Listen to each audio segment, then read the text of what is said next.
Hello বন্ধুরা, A to Z কাজ খবর ইউটিউব চ্যানেলে সকলকে স্বাগতম জানাই। সকালবেলা ঘুমিতে উঠে আমরা নিত্য নতুন কাজের খবর খুঁজি যে কোথায় গেলে কাজ পাবো। তাই আমাদের কাছে আজকের কিছু নতুন কাজের সংবাদ আছে।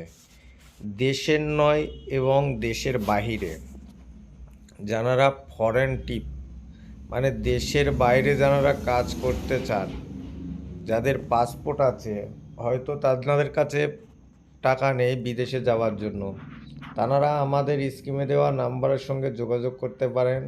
আমাদের কাছে এখন 3টি দেশের জন্য ভ্যাকেন্সি খালি আছে এবং লোক নেওয়া হচ্ছে আমাদের কাছ থেকে।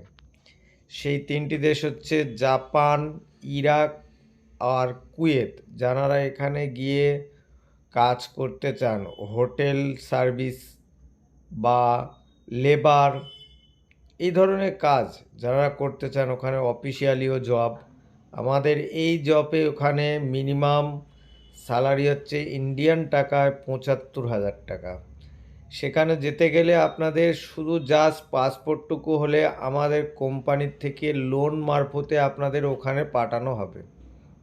আপনারা সেখানে গিয়ে কাজ করে উপার্জন করে সেই লোন পরিশোধ করতে পারেন। তাই যাদের পাসপোর্ট আছে, কাছে হয়তো টাকা নেই, যেতে পারছেন না, তারা আমাদের স্কিমে দেওয়া নাম্বারের সঙ্গে যোগাযোগ করতে পারেন। যোগাযোগ করে আমাদের সঙ্গে কথা বলে আপনাদের ডকুমেন্টসপত্র সাবমিট করতে পারেন। তারপরে আমরা এখান থেকে আপনাদের ভিসা দিয়ে বিদেশে পাঠাবার ব্যবস্থা করে দিতে পারবো। আর বন্ধুরা মনে রাখবেন, আমাদের এখানে কাজ করতে গেলে আপনার কোনো রকম ডোনেশন লাগে না। আপনার কোনো রকম ডোনেশন লাগে না।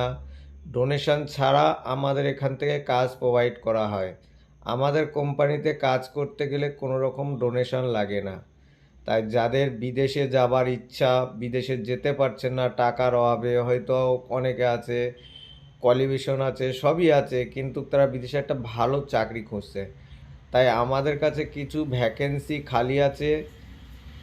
ইরাক, কুয়েত আর জাপান যারা যেতে চান আমাদের সঙ্গে যোগাযোগ করুন।